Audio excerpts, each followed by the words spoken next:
Stage 9 of the 2020 Tour de France is in the books, and today we headed from Pau to Lorraine, 153 kilometers in total, and we know we had a second big day in a row in the Pyrenees. And what a stage we witnessed today. An absolutely incredible day. If you get the chance, go and watch the stage back, go and watch the highlights again if you get the chance, because honestly, so worthwhile. An incredible day. I enjoyed watching today's stage so much. I cannot remember being so gripped when watching a cycling race. An unbelievable day. Let's go through the race report. So pre-stage today, I think the majority of people expected a large breakaway to go up the roads early and would have a very similar day to what we had yesterday, with a large break going up the roads and taking the stage win. That can even be shown with Marc Hirschi saying, I would like to go in the breakaway and try to do something today. The breakaway will be interesting. That's what Hirschi said pre-stage. And so we had about 50 kilometers leading into the first major climbs today. And I've never seen anything like it. We had so many attacks. The first 50k were just absolutely relentless, with the pure number of riders trying to get in the breakaway for different reasons. It's almost like everyone in the peloton wanted to be in the breakaway. And also we had Ineos and Jumbo-Visma looking to put a rider up the road. As soon as Ineos tried to put anyone in the breakaway, Van Aert was there to respond, and he would just counter-attack them, go in the break, and it would be closed down yet again. A few groups got a couple of seconds up the road, but that was really it. A few solo moves which were quickly brought in. We even had Fabio Aru drop off the back, and he has now abandoned the Tour de France. So a crazy start to the stage, almost like Pro Cycling Manager, if any of you guys have played that before. Often a breakaway is just unable to go up the roads, and that was the case today. And that meant as we hit the Col de la Osière, we had pretty much no breakaway, and everyone was so tired from the constant attacks. And we had a very, very small peloton. We saw the likes of Bookman dropping early. Those guys would rejoin later on. And we had Thibaut Pinot go up the road with a few teammates. We had Marc Hirschi, Davide Formulo, amongst a few others. We saw Warren Barguil go up the road as well. And so we started to finally see a bit of order in the stage. Jumbo-Visma were on the front. Van Aert even tried to get in that breakaway. I think it was a little difficult for him. So Jumbo-Visma dropped the tempo, and we saw around 6 riders go clear, including Gaudu, Formulo, and a couple others. But Marc Hirschi would just ride up the mountain away from those guys. And as we hit the summit of the Col de la Osière, Marc Hirschi had around a minute on the rest of the breakaway, who were about 20 seconds, 30 seconds ahead of the peloton. We had a short descent, another short climb, and then a long descent. And on show in this section of the race, Marc Hirschi's incredible descending skills. The man, clearly an incredibly talented descender. He's just 21 years old, remember, and showing off his descending skills in fine fashion. And he opened up over 3 minutes to the rest of the breakaway, and 4.5 minutes at one stage to the peloton. The rest of the breakaway would be swept up by the peloton leading into the next climb, and Marc Hirschi had a 4-minute lead after going solo, and he was going to try and hold that to the line. That much was clear, but Jumbo-Visma had other ideas, with Hessink, Van Aert pacing super hard into the final climb today, the Col de Marie Blanc, which was 7.5 kilometers, average of over 8.5%, but the final 3 to 4k were incredibly steep, over 12% for the most part, definitely over 10% on average in that section of the climb. And Marc Hirschi's lead just tumbled away as the GC guys started to attack each other. We first saw Tadej Pogacar open it up and attack away. We saw Roglic, Landa looking very, very good today, and Egan Bernal, the only riders really who could immediately follow Pogacar. And just behind him, we had the likes of Ports, Quintana, Aran, and the like. We also saw the yellow jersey Adam Yates drop even further back, and it became clear Adam Yates would not be holding on to the maillot jaune at the end of today's stage. And so Hirschi's lead was whittled down with repeated attacks. For the first time this race, we saw Egan Bernal put in a little attack, but we did have the bonus seconds at the top of the Col de Marie Blanc.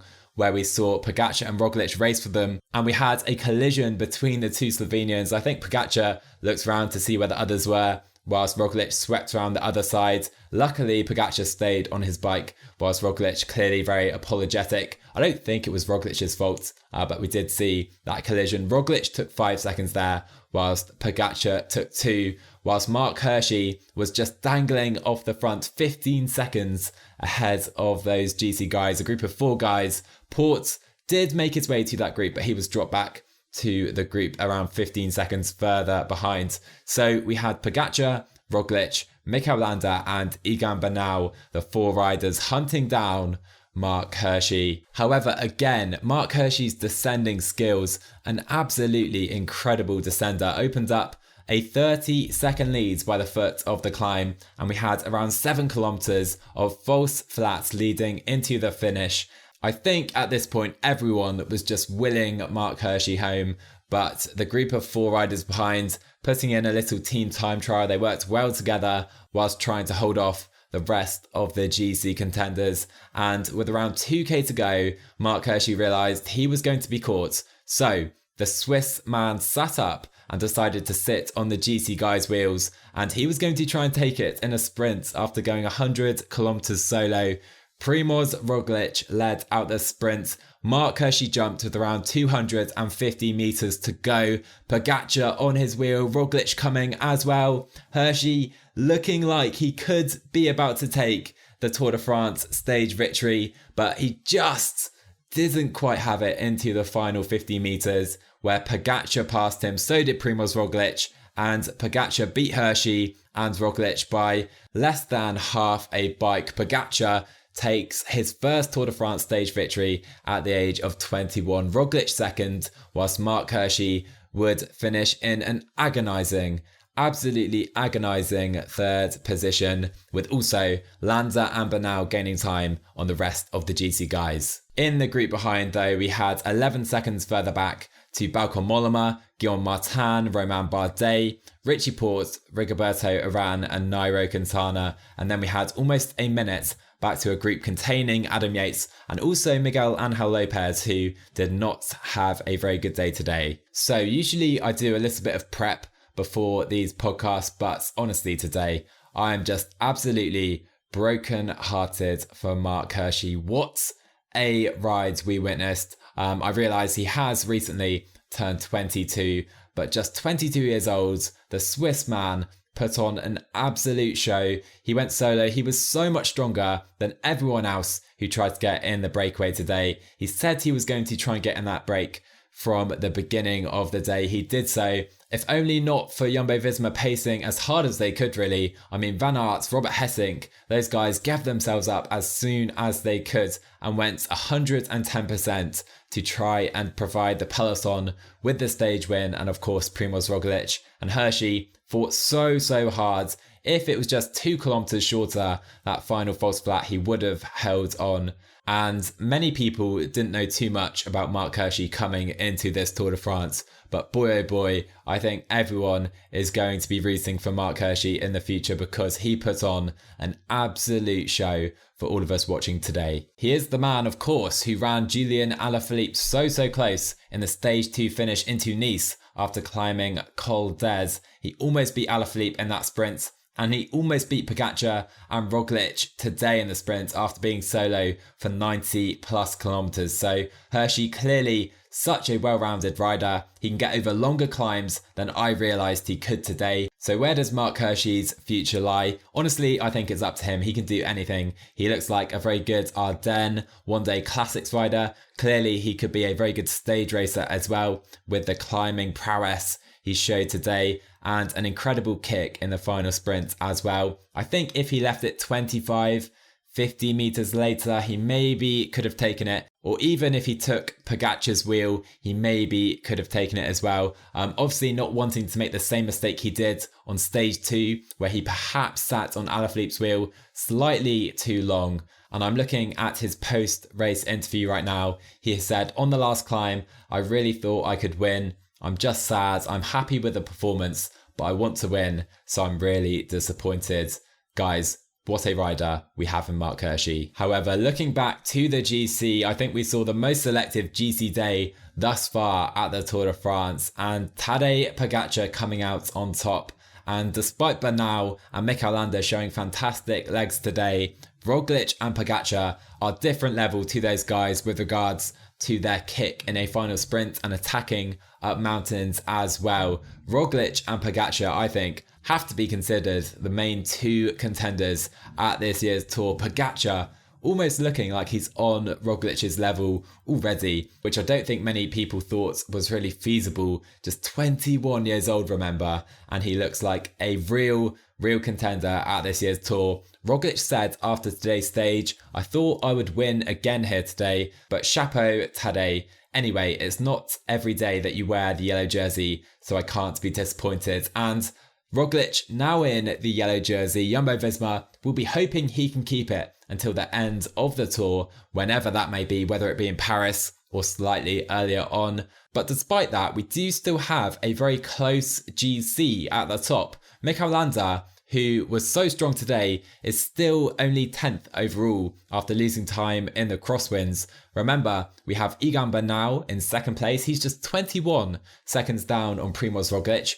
Guillaume Martin, 28 seconds down. Bardet, 30 seconds. We have Aran and Quintana, 32 seconds down. And Pogacar, still down in 7th place, and he is now 44 seconds down. Very little is currently splitting those guys. And when you look at the energy that those guys have spent in this first week, Egan Bernal, maybe Rigo Aran, haven't really shown their hand too much just yet. They really have been sitting in the wheels so far at this Tour and still find themselves very much in contention. So looking at the losers of today, obviously Adam Yates out the yellow jersey. He's now over a minute down in GC in 8th place overall, but I am almost certain he will now lose time almost on purpose and go up the breakaway, looking for a stage win later at this race. That will be his goal. He still hasn't won a stage at a Grand Tour, which surprised me a little bit. The man from Bury, now 28 years old, and he has had some great results in the past, obviously winning the Classica San Sebastian, the UAE Tour this year, and he came 4th in the GC at the Tour de France back in 2016, remember. So yeah, I think we can expect Adam Yates now out of the GC battle and will go for stages. Also, Miguel Angel Lopez losing almost a minute. He will be very disappointed with that. If we take a look back to the pre-race interviews, Gorka Izagirre said, "We are all in for Lopez. That is our only goal today." So they will be disappointed with Lopez's performance in the final, I am sure. And he seemed to have similar issues at the Vuelta a España last year. On the steeper climbs, the shorter but very steep climbs over 10%, I see that as an area where Lopez struggles perhaps a little more than some of the other GC contenders. He's still very much in it, just over a minute down. However, not a good showing by Lopez today. Further to that, we saw Emmanuel Buchmann lose around 4.5 minutes today. He will not be contending for the GC here, and I think you have to question whether Buchmann is going to continue at the Tour de France. I saw on his Instagram yesterday, after he lost much less time than he lost today, he said he didn't come to the Tour de France to be riding in this type of shape. That injury he picked up at the Dauphiné after his fall clearly still hampering him. So I'm afraid we may see Buchmann drop out of this year's race. We'll see what happens in the rest day. However, looking again at the second group, we have Trek Segafredo with both Bauke Mollema and Richie Porte in that group. A great ride by those guys today. For a while, Richie Porte actually looked like he would be with those front guys, with Roglic, Pogacar, Bernal and Landa. He dropped right at the end of the Col de Marie Blanc. However, just 11 seconds lost for both of those guys today, and Porte and Mollema look like they could well be a pretty nice dual-pronged attack for Trek Segafredo. Maybe some options, they can throw Mollema up the road. He's still just a couple minutes down, whilst Porte looks like he can live with the best climbers at this year's Tour. So we do have the rest day tomorrow. Finally, for a lot of riders, they have been struggling with 2 massive days in the Pyrenees following a big day in the crosswinds as well. And we have had drama galore. With first the crosswinds, we had Porte, Landa and Pogacar losing time. We then had Pinot dropping early in the Pyrenees to the shock of the home supporters really, whilst Nons Peters of AG2R went on to collect the stage victory for France, whilst we saw Tadej Pogacar really put himself back at the fore of the GC battle with a big move there. And then today, one of the best days of cycling racing I can remember viewing. Honestly, an incredible day. Marc Hirschi with the ride of his life. And I still feel so bad for the guy. And I will be rooting for him, no doubt, to get a stage win later at this year's Tour. Hopefully he can do that and make up for what happened today, because I believe that will be a super popular result. Anyhow, the Tour de France this year could well be the Battle of Slovenia. Primoz Roglic and Tadej Pogacar look in incredible shape.